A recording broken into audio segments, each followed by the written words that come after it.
Good evening and welcome to The Square. Tonight's discussion will focus on the integration of genocide convicts who are set for release in the next 4 years. If I can just start with a couple of numbers, figures showed that from 2019 to 2023, 8,857 genocide convicts will have completed their sentences and be reintegrated into society. What can we expect and what is being done in terms of their rehabilitation? Joining this discussion, I'll start with you, sir, on my right. Is Mr.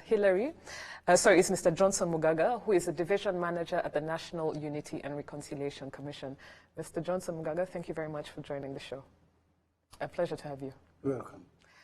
Also joining this conversation is Senior Superintendent Hilary Sengabo, who is from the spokesperson from the Rwanda Correctional Services. Mr. Sengabo, thank you for honoring our invitation. My name is Dan Mpisi. I am the host of The Square, and joining me, as always, are The Square's resident panelists. And I'll start with you, Ephraim, on my right. Ephraim Wangwenge, always a pleasure to have you. Hi, Nana D. How are you? Good. And Berna Namata, a resident panelist of The Square. Great to have you, as always. Thank you, Dan. We are always joined as a resident panelist with Charles Haber, but he's not around today, but I'm sure he's going to be following the show from wherever he is. As we always do, we're going to have a couple of midweek highlights. Interesting things that have happened this week, even though it's just Wednesday. And Ephraim, I think you have a lot that you want to say, but if you can be brief. I'll be very brief. Yes. I know before the show we were talking about Huawei and Google, and I allowed Bernard to talk about that. But I just want to talk about some elections that are currently ongoing. Mm-hmm. You know, it was in the past when there would be an African election, you'd hear about it in the news because obviously it would come with the typical. And civil unrest and normal issues, or normal issues that people would ascribe to African politics. But we haven't heard anything from Malawi. They've been actually following the South African election. Mm-hmm. It was very peaceful. There was one in Botswana, or the one for Botswana is coming up. You have now this one in Malawi that is very peaceful. That I believe they're counting the votes today. So I just wanted to highlight that and say, you know, it's always good to know that there is a certain level of understanding, or at least the processes of democratizing our societies, or at least the voting process within our societies, and that the transition of power is starting to mature enough so that we can accept defeat peacefully. Yeah. Berna? Very quickly, today in the morning we had the sad news, the death of Onaina. Yes, the Kenyan. Yeah, yes. Quite sad because we still don't have many authentic African writers, and more so because his key writings, you know, how to write about Africa. One day I will write about this place. Very, you know, interesting reads. Yeah, very sad. But on a second note, I'm coughing. Sorry. There's a bug going around. Yes. But I wanted to talk about healthcare because there's a lot that is going into improving healthcare and service delivery. Just a few weeks ago, we were talking about private sector healthcare delivery and the tremendous growth that we have seen. But I feel that there's a gap that has to be taken care of by the Ministry of Health, specifically monitoring service delivery within these healthcare centers. Mm-hmm. And the reason is because you find that in most of these centers, one, patients don't have any rights. And this is because if a clinic ABCD is taken to be, you know, a leading clinic, they have long queues. So you literally get there and it is chaos. Mm. So I think the people in charge of supervision, we need people to do more to supervise these private healthcare providers. And in relation to that, there's a gap in terms of taking care of our senior citizens. And you find that most healthcare facilities don't have any provisions for vulnerable people who come to these facilities, you know, elderly people, you find a facility with just stairs, and you wonder how, if you come and you have an emergency, how is someone going to go through, you know? So you wonder how someone is given a license to operate a health facility and they just have stairs. And this is interesting because I know we had a show on the quality of healthcare. We've had a couple of shows on that topic. You think we should revisit this? Yes, I think we need to, especially in terms of the patient's rights. Yes. Yeah, because I feel that the focus has been so much on having the facilities, which is good, but the people who access these facilities, trying to follow up and see if they're getting the care that they really need. I think there's a gap there. And also because it's money driven, whoever accesses the service, your insurance will pay anyway. But no one actually finds out whether you got a good service or not. Yeah, so I don't know if the insurance firms or if it's RSSB, they can also do more to monitor if people are accessing the right care instead of just charging your card and yet you got, you know, a crappy service. That's another story for another day. Yes, I hope we'll have that discussion. Yes, Senior Superintendent Sengabo and Mr. Mugaga, thank you very much for joining the show. We are here for, I think, what is a timely conversation. I think this conversation came to the fore starting last year, and especially this 25th commemoration of the genocide against the Tutsi. So tonight's discussion is focusing on the integration of genocide convicts into society. And I'll just start this question to you, Mr. Sengabo. And if I may just read a couple of numbers. So about 807 genocide convicts will complete their punishment in 2019, 922 in 2020, 1,496 in 2021, 3,620 in 2022, and 2012 in 2023. This is a total of over 8,000 genocide convicts who will be finishing their sentences in the next 4 years, starting this year. And just to you, we know that for the last 2 decades, Rwanda Correctional Services has been running rehabilitation programs with inmates, specifically inmates who are in for connected to the genocide. And we wanted to know if you can shed more light on these sort of programs that you've been running for the last 2 decades, and if you can share with us some sort of impact it has had, especially in light of these releases, impending releases in the next 4 years. Thank you. Maybe I can first highlight some background of the Rwanda Correctional Service responsibilities. First of all, in prison we have genocide perpetrators and the ordinary crimes.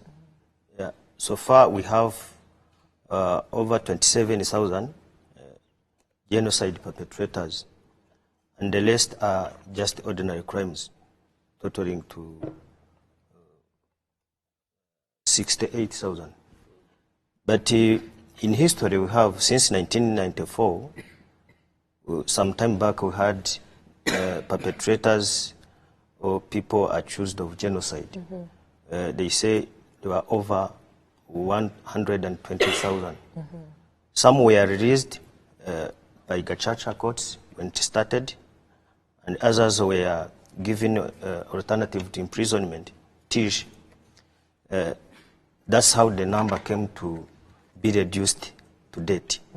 And today, the numbers of genocide perpetrators in prison still goes on reducing by releasing them, because they don't have similar dates of their sentence expiration.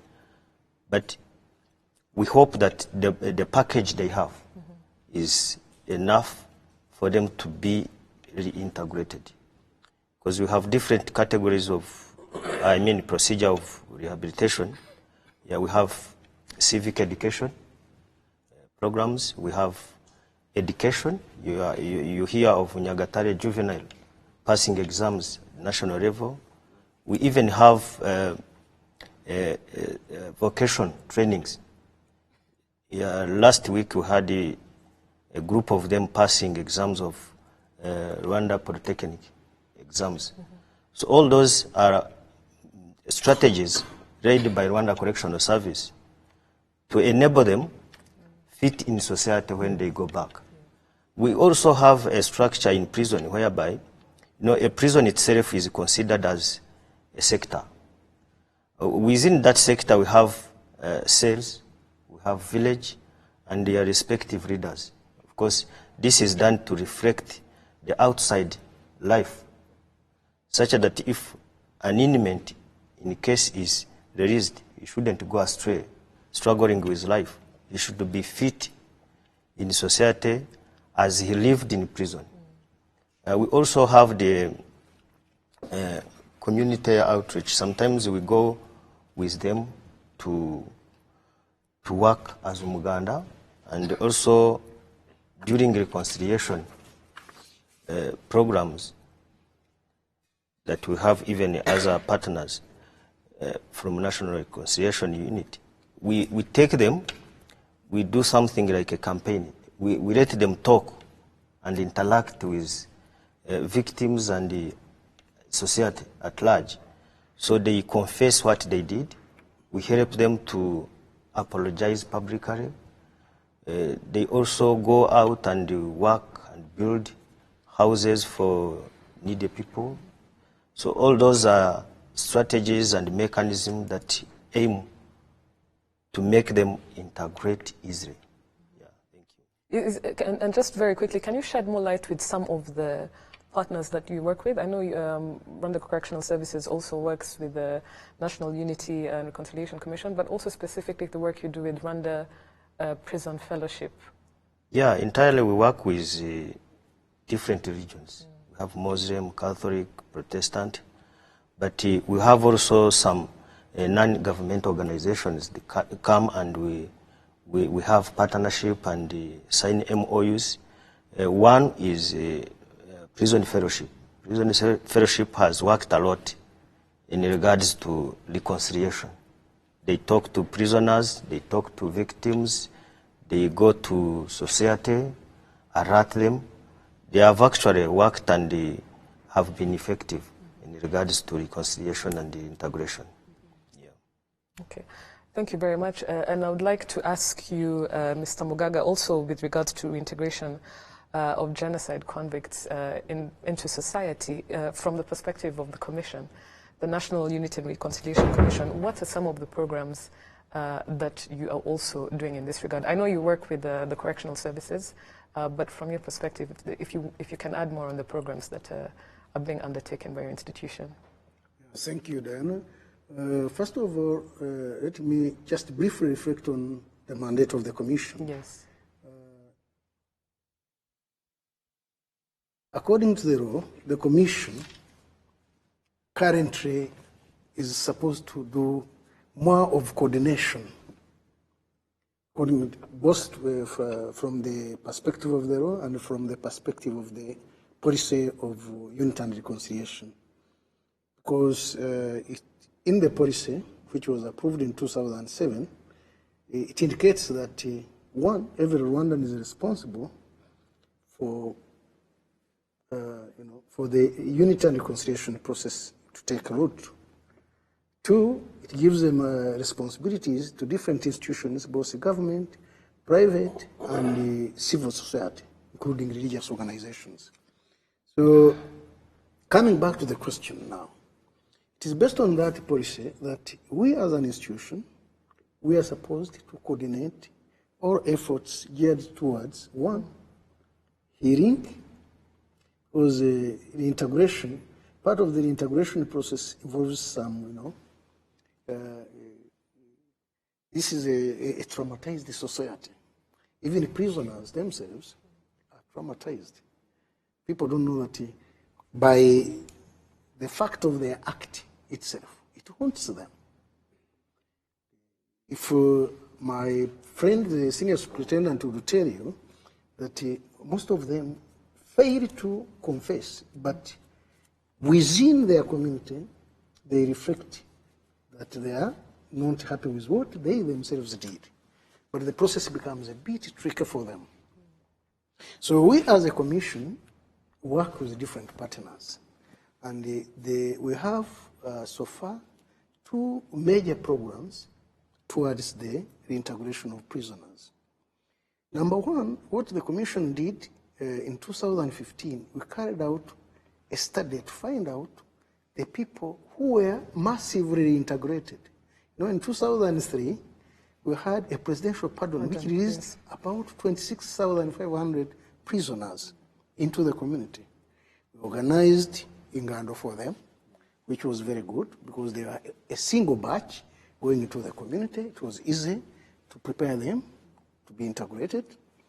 But again, after that, we wanted to know what exactly happened when they reached within their respective communities.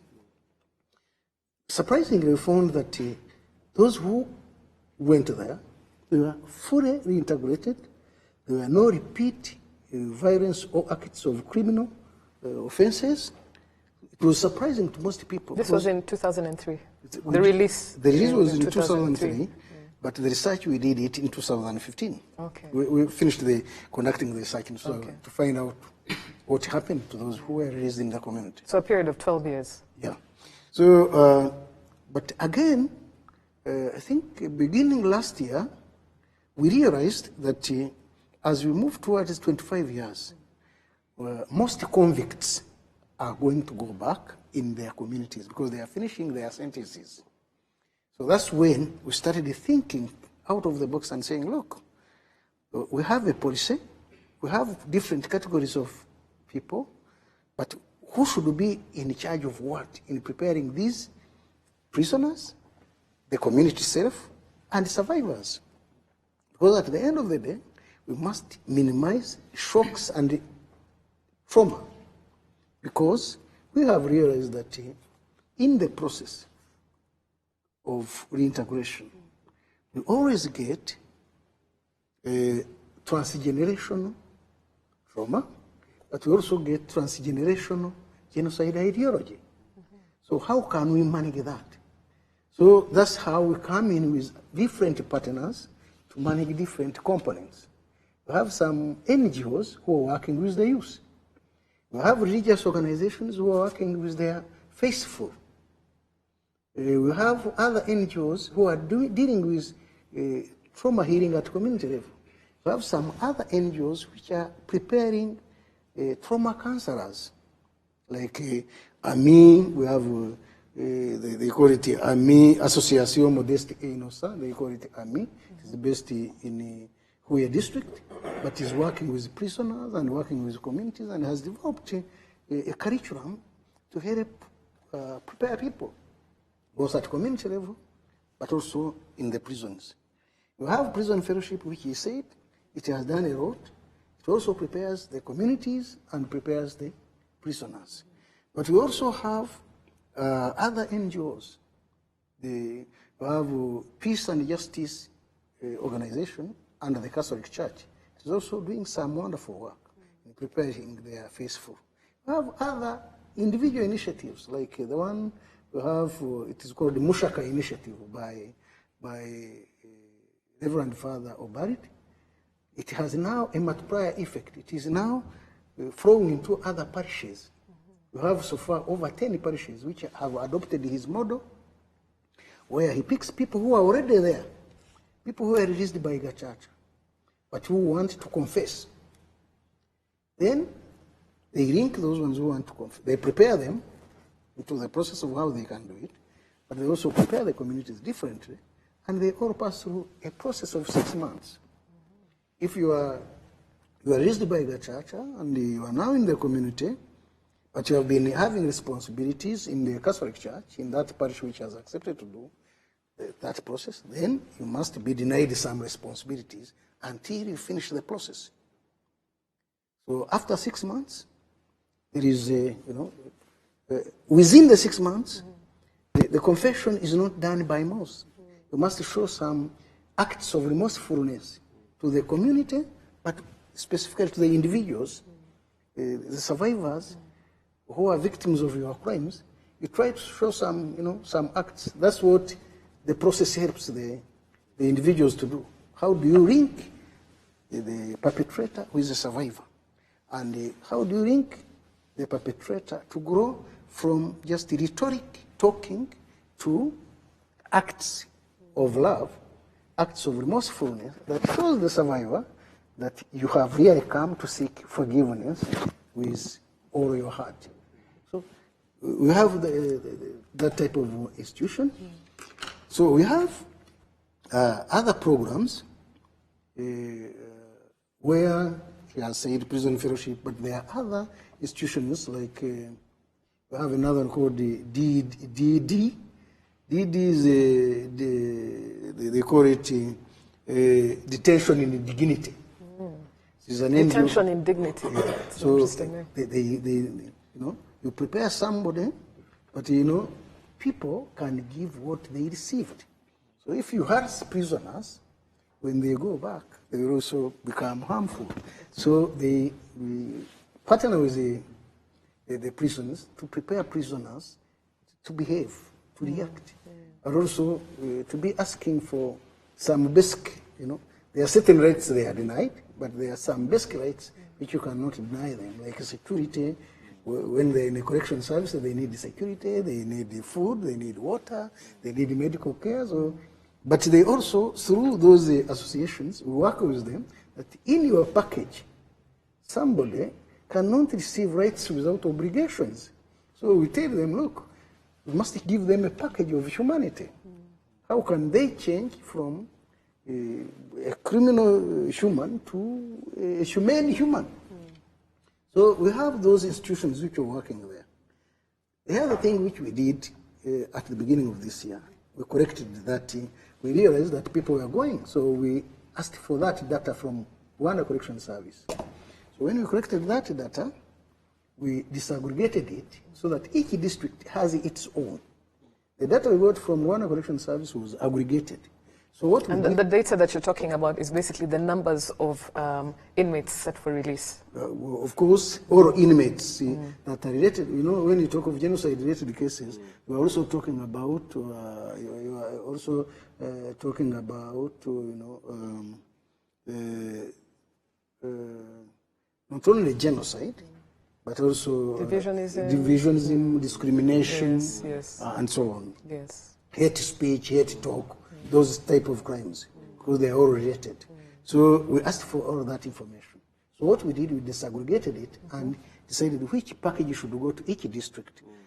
In so doing, we are preparing the districts to go and face their citizens, because at the end of the day, they will be listening to their communities so that they know the challenges they have before they come, but they also go and prepare either the survivors or their communities to receive these people as soon as they will be released. So basically, this one has helped because with effect from this year, almost all districts have listed prisons to meet their own inmates who are still there. So basically, those are the few of the activities we have tried to do. But the other important thing which I must also mention is that the whole government machinery is also aware, and the Senate made a recommendation to the government requesting them to put more effort into the process of reintegration. To the extent that the Prime Minister wrote to all government institutions concerned to start preparing so that when people start going home, they must find people ready so that people don't just be surprised to find somebody on the street. You wake up in the morning, you find somebody suspected to be in prison, he's on the street. You may think he has escaped. Exactly. He may also get shock, or the population may get shocked. So to avoid that shock, we request the district to prepare their communities. Yes, Ephraim. Yeah, I wanted to. He mentioned an interesting thing about disseminating the data. I think I saw an interesting statistic about, now this is about the inmates in relation to genocide crimes.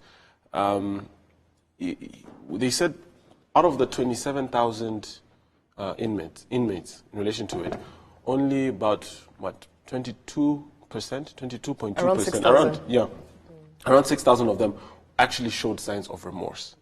And that was an interesting statistic in relation to what I wanted to ask.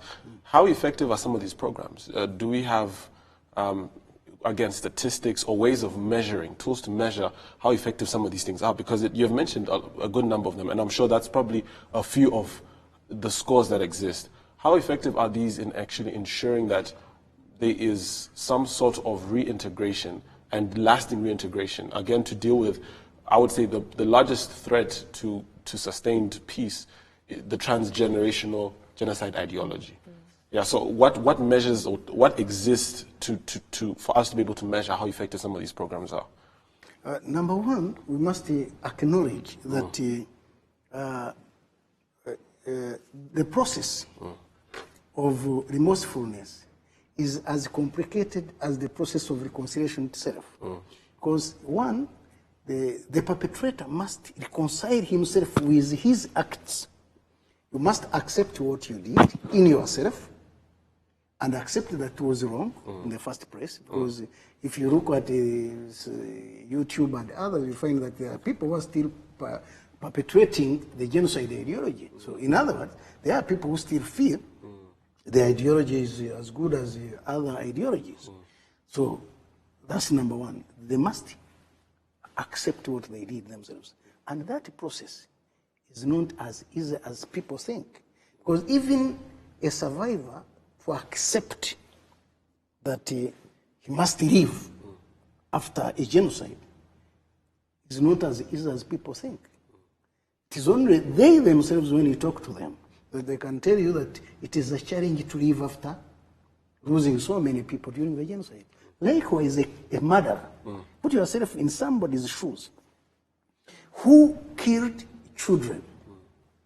Who raped dead bodies? Now, going public to confess in front of his children and wife that he even raped a dead body, or he picked a child and threw on a wall. It is not as easy as people think. So it takes a lot of effort, it takes a lot of counseling. These people in the prison fellowship, army, community-based social therapy, and others do a lot of work. Justice and peace in the council do a lot of work. Even to get the 22% you are talking about is not as easy as people think. Because people see what we are doing in Rwanda as miraculous. Surprisingly, you and me may not see it, but other people see it as being a process faster than what happened elsewhere. And you don't expect it to just all of a sudden to people to come out and talk. They will keep on talking. At times, when I talk, I liberate you. And the next time, it might be you talking. Then next time, Diana will also feel, no, if somebody can talk of his rape and so on, then for me, talking about killing is so small compared with, so slowly by slowly, people will open up. And this one has helped us a lot. Because it has helped even the survivors, one, to know even where their loved ones were dumped, and they pick them and they give them a decent burial, which they couldn't get. And these ones have also helped. Because when I confess, and you are part of me, it becomes very hard for you to pass through 3-4 years without you confessing. Because at the end of the day, what are you hiding? Already, your partner in the act has already confessed. And for instance, the one of the church, the Catholic Church, which is dealing with people who are already, who finished their sentence long ago, so far we have about over 5,000 people, 5,000 families actually, not people, who have met and discussed, and this one is now, we have about 10 parishes, and we are now in about 4 provinces. So very soon, when it expands into other provinces, we will see tremendous results, because the healing of this particular type of act requires somebody you have faith in and trust in. It's not something which can be engineered by a government official, whatever. It requires somebody you can confide yourself in. I'd like to just also hear from Bena. I'm sure you want to weigh in at this point as well. Yes. I just wanted to speak to the survivors, on the side of the survivors. And first of all, commend the Commission for the wonderful work that you do. Because for many of us who watch from a distance, we don't know how you do this work, because it's really, really complicated. And so going back to the issue, including the correctional services as well. yes, and the programs. yes, but more specifically the Reconciliation Commission, because reconciliation issues, like he just explained, are quite complex. Now, I wanted to go back to the issue of survivors and wonder what you think about people who watch the reconciliation process and feel that there's a real focus on helping perpetrators to integrate. And on the other hand, it appears like the survivors have moved on, or the burden is less.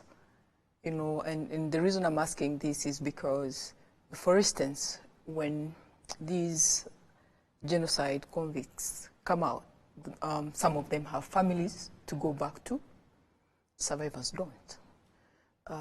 Some of them still have property to go back to, survivors don't. So in the process of reintegration, how do you manage, you know, the expectations of survivors, which in my view are legitimate? You know, yes, we all understand the importance of reconciliation. We have to live together. You know, we have one Rwanda, we have two, you know, there's no way around it. But on the other hand, you also want to understand a survivor who is in a worse state probably at the moment, and the genocide convict will come out and still have access to some, you know, property and probably have more rights, you know. How do you balance that? Well, I think, first of all, I was talking to somebody some few years back, and he told me that when you are managing a society, you are managing three people actually. You have a normal person, a sick person, and a mad person. In every community, you have mad people, you have sick people, and normal people. So, as a government, you must prepare different programs dependent on which people you want to deal with. When you are dealing with normal people who have not had, of course, in the Rwandan context, some people were different, most of us had our different share of the traumatic life, but with different magnitudes. So I think what the government has done, that we couldn't, if you pay attention to the mad people, the sick ones will eventually die. If you pay attention to the sick one, the mad one may even kill the normal one. So you must balance your acts as a state. You must address all of them. So you find that we have some programs which deal with survivors. We have programs which deal with the all Rwandans, in other words, the normal ones, who what we call, including the survivors who will have graduated from a traumatic environment of thinking, or the poverty trap you are talking about, where you have no property, you have no family to go to. There are a lot of things when you look into the survivors' basket. Because the children will ask, but the others are going to their uncles. Where will I go? Why don't we go to the uncles? If somebody is your age and you have young children and they see others going to uncle for birthday and so on, and they don't see themselves going there, there are certain things we cannot answer the state. Of course, we can't get you the family you would have, but as a state, they try to do the best to provide the basics within the means of our state. Within the means of our state. We would have wished as a government or as a country to maybe give survivors decent houses, give them decent education, give them and I think jobs. there are efforts to do that, I mean, as well. So that's why there was an establishment of Farish. The basic idea was, within the limited means we have, can those ones who cannot afford, because not all survivors are at the same level of challenges. Some of them didn't have where to stay. Others could get a job and because as I told you, the traumatic event covered all of them, but the way we manage them, body-wise, was also different. Because there are those who became sick, there are those who became weak, and there are those who are strong, who managed to get out of the trap very fast and could join the job market and became employees and get some, paying jobs. Those ones can survive. They have some challenges of, as I told you, of getting family members. Children will ask those questions and will traumatize them. But the state has tried its best. I think I was reading in one of the papers or on social media that the state is looking for about 30 billion to rehabilitate houses for survivors and to also construct new houses for some survivors. And some of these things are also very tricky to manage, because you find some focus joining the league and the like and so on, and all those are challenges which you must manage as the state. But I think we have done our best in terms of providing education, providing basic housing, providing even some monthly stipend to the poor families, and I think we have done that. And like the Banyarwanda saying, it is not a new something talk. So these are our own people, they are coming back. So if we don't prepare them and accompany them, they can be another problem for the next generation. So to avoid transgenerational ideology, we must prepare them, as he said, vocational training, so that when they go back after 20 years, they can be a problem. They find the whole world has changed. So you prepare them to survive after that. I'd just like to, very quickly, Ephraim, to also ask Mr. Sengabo, who's been a bit quiet here. I would like to ask you, with regards to the issue that we're now talking about, the impact on genocide survivors when these convicts are released back into society. And thank you very much. You've shed some light on some of these programs and how you balance this in response to Brenna's questions. From your perspective, from the Rwanda Correctional Services and the facilities that you work with, when you're rehabilitating these genocide convicts for integration back into society, what are some of, are there any specific sort of programs or angles that you use with regards to avoiding re-traumatization of genocide survivors? Yeah, thank you. Yeah, first of all, Rwanda Correctional Service responsibility is to transform these criminals into better citizens. Then by doing so, first of all, we categorize these people. Yeah, we categorize female to male, minor to elder people. Then we also focus on what package do they need specifically. When you say package, I've heard you mentioning the word package. What do you mean by package? For example, there are people who come in prison not educated. There are people who come in prison with a high level of education and sometimes even rigged to change. The most challenge we have is those people that, like former professors and whatever, those are the most dangerous to mix them with these ordinary people. So we categorize by also thinking about that. Then we also have different workshops. We have farm, we have carpentry workshop, we have indoor, we have outside contracts that we use them to be engaged in. We also think about the sentence length. For example, taking these people outside, we must consider those at least have served 2/3 of their sentence. And those are less risk to go outside, maybe to escape or cause harm. So by doing that, we watch and survey how do they interact with people outside when they go outside to work. We also engage them into reconciliation exercises.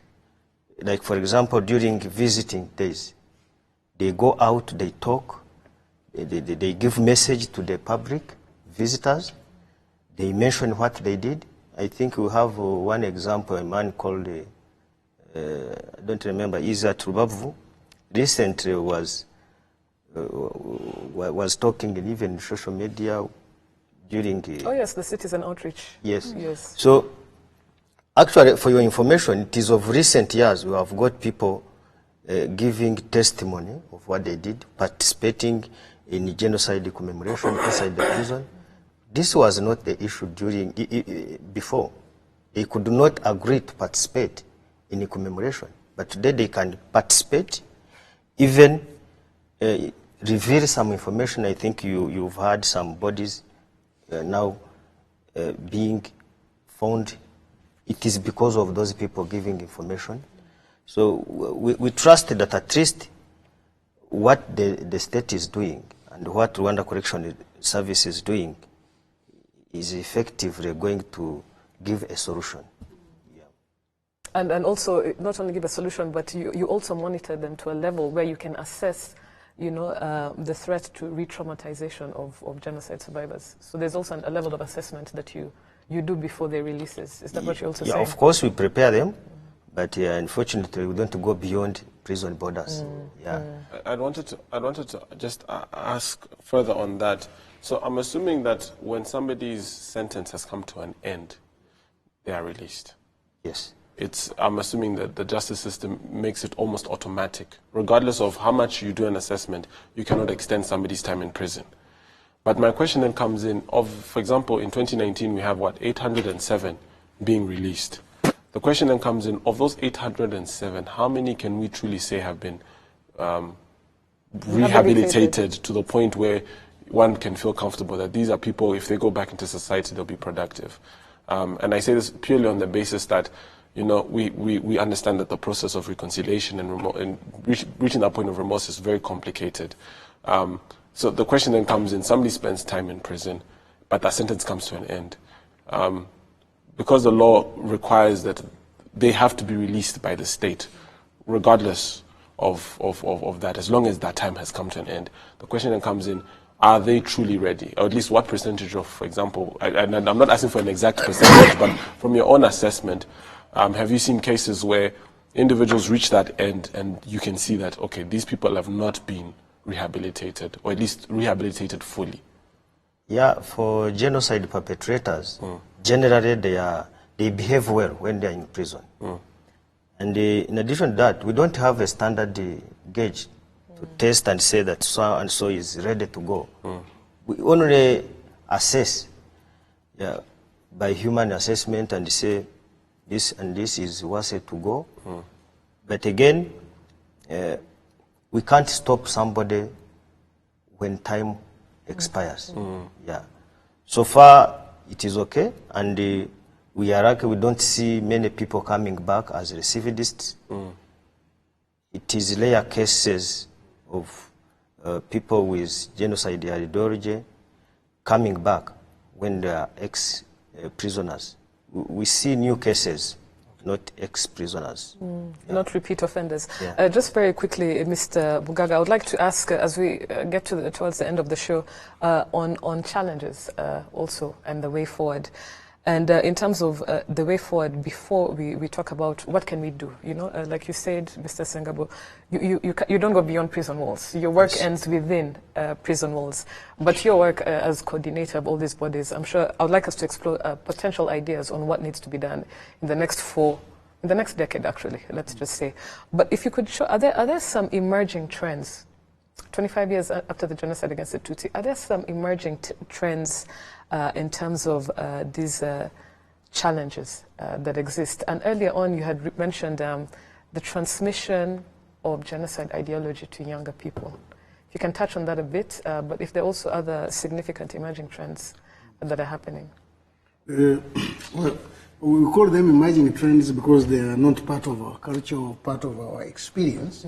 But these are trends which are common in societies which have passed through similar tragedies. Because as I would tell you, that the experience we have is that the occupation of German during World War I of the region still has impact on the first generation Belgians. Some younger Belgians are being born, and you see people being traumatized by German occupation of Belgium today. So in other words, this is transgenerational trauma, but there's also transgenerational genocide ideology, because there are some other people, even today, who still deny the Holocaust after so many years. So likewise, we have this problem. We could call it an emerging issue in the among Rwandan community members, but it is not an emerging issue. It is an issue well known within the academic and the media world about effects of genocidal in genocidal societies. So that one is coming up. The other challenge which is coming up is that if you look at, as he said, we have new offenders.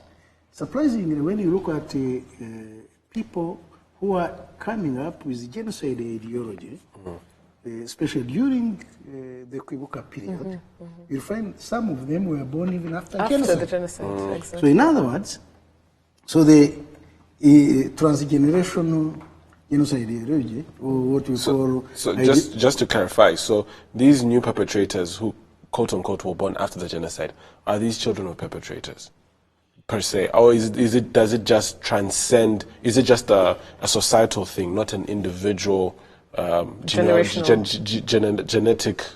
lineage? Well, I can't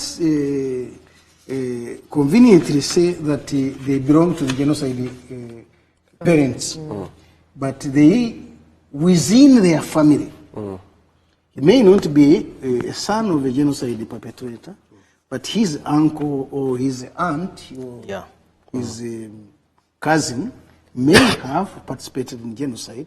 And when they talk within the family, then he feels, so we are who we are because of this. We are visiting prison to take this service to X and Y because of this. Then eventually, he or she becomes caught up into that environment. Some of them, of course, belong to the parents who may have committed genocide, but some may not. Yeah. Okay. That's just very interesting. Bernard, do you want to weigh in before we close? I'm going back to the issue of survivors. Maybe before we go there, Yeah. the other challenge, the other emerging challenge, as we go into the integration, is family issues. Yes. Some of the young men who were put in prison had not got their share of their land from their families. So they are coming up out of prison and they finding nowhere to go because they don't own any piece of land, they not inherit anything. Then you have also some family issues where you find a man has already married another woman, or a woman was married by another man, or produced, or land was registered in family members were children of so and so, and you too went into prison, and the rest of us, when they were registering land, we registered it into our names, and you come out and find nothing. So we are likely to face some of those challenges. Those are the challenges which are emerging as people start going into the communities. So these are the things we are requesting districts and local government officials to start addressing as early as possible so that they don't become a shock. Somebody doesn't come and he's isolated by a community and he becomes a repeat offender. I just want to ask, so when we say that you are informing the local government bodies to be prepared for this so that it's not a shock, the question comes in, and I know Bernard has talked about this in the past. I think we did a previous show on in relation to the commemorations about resources. Do they have the capacity to actually address some of these issues?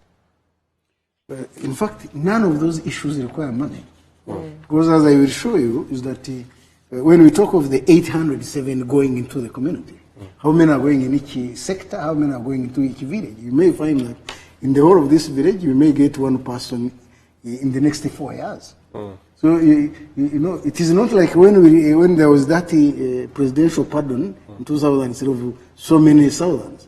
These are people who are coming one by one. So you don't need resources, you need just to educate. You have one family to deal with. You have a husband and a wife who are integrating in your sector. You may find one person in a sector coming back. The numbers look very big when consolidated, but when you distribute them within the villages in Rwanda, you find they are just so micro. So I think there's a sense of an urgency and a sense of mindset to actually address these challenges. That's, I think, the biggest resource that we need, not necessarily financial. Very quickly, Brenna. And Brenna, I kind of sensed it earlier on, and I feel like you want to go back to that point because I don't think you were convinced by the answer. I feel like you still think that there's a bit more, sort of attention or resources that are given to genocide convicts vis-a-vis survivors, if I'm not mistaken. Yes, that's my conviction, but I'll move to another point. I feel that given the kind of work that, he's describing, he doesn't feel that some of it, of course, doesn't need money, but you need foot soldiers on the ground. And I feel that there has to be a way of making it everybody's responsibility, to see how we can all be part of this. Because if the mindset is this is the responsibility of the Reconciliation Commission, then you can imagine what will happen. Because definitely the resources are not there and they're not enough. So which goes back to, I feel that in terms of the imihigo, I think we need to also start measuring what the local leaders are doing in terms of, reconciliation and integration. So adding elements of reconciliation to performance contracts. Yes, that's a good idea. Yes, I don't know if it's already there, but I think that's a brilliant idea. Because, and the reason I feel it has to be incorporated specifically within imihigo is then it doesn't just become the responsibility of the Reconciliation Commission. Because they are overwhelmed, and in my view, I don't think they have the, the sufficient resources, whether financial or human resource, to deal with that. But I feel if it's disintegrated, and there's a way that we all are held to account, to take this as our responsibility on both sides. I think that's a very valid point, and we are coming to our closing remarks. But if you can, yes. Regarding to very quickly. Actually, all districts today put in their imihigo activities of reconciliation, unity and reconciliation. Okay. We also give them earmarked funding for activities. We usually have a reconciliation month, October, from October 1st to October 31st. That's a reconciliation month. Everybody in the district is busy with that. And we have district competitions and sector competitions on unity and reconciliation activities. And how long has this been going on for? Since I think the competitions are very recent. Yes. But in the performance contracts, in the performance contracts, we have been giving them the funding for quite some time. But I think becoming vigorously involved, they became very active. 2016, 17, 18. Okay, okay. So we have come to the end of the show, and I would like to just leave our guests to give us a couple of closing remarks. And Mr. Sengabo, I'll start with you. In light of the integration of genocide convicts back into society, some closing remarks on the way forward. Thank you. What I can tell the people today is that the rehabilitation process is a gradual process. And we are keeping closer to these people and also sharing information with outside stakeholders, like local government authorities. We actually have them to come and visit and teach these people about civic education and also giving solutions to what my colleague has been saying, like land conflicts and so on. But today, we no longer see these prisoners as a threat so far because they have been trained enough. Yeah. Thank you very much. Mr. Mugaga, closing remarks? I want just to assure Rwandans that, as my colleague said, at one time we had 120,000. These ones became absorbed within the community. If you went on the streets, you will never know this one was once a convict. So that's an assurance, number one, that even the bigger numbers were absorbed, rehabilitated, reintegrated, and they are now active members of society. And this batch which is coming out over the next 5 years is just people who are coming in installments when they finish their term. Some in the morning, others in the afternoon. So we shouldn't feel as a shock, but I want to request them to prepare themselves, both to take on the mantle, be it civil society, be it religious organizations, political parties, private sector, and government agencies, including more especially local leaders, to be closer to these people and their families, more especially to survivors, because it can originate some re-traumatization when you see somebody who wiped out your family. So they must see, and whenever they get any sense of, insecurity of any person, be it a survivor, be it even the perpetrator, they must inform their structures so that maybe trauma counselors can be on board to help them. Yeah. So otherwise, we shouldn't feel there is any shock. We must be prepared just to absorb them, help them, integrate them. Of course, we can't ask people what they don't have. So that's why we ask more from survivors than perpetrators. They didn't have love, so you can't ask people to love when they don't have it. So you must show them love so that you cultivate into them love so that they can also love. Thank you very much. We've come to the end of our show. Thank you very much, Mr. Sengabo and Mr. Mugaga. Ephraim, Brenna, always a pleasure to have you guys on board. I'd like to also thank our partners, Uzi Collections, as well as Bourbon Coffee. Thank you for tuning in. Keep the conversation going using our hashtag, #TheSquareRW on Twitter. Thank you very much for tuning in, and have a good evening.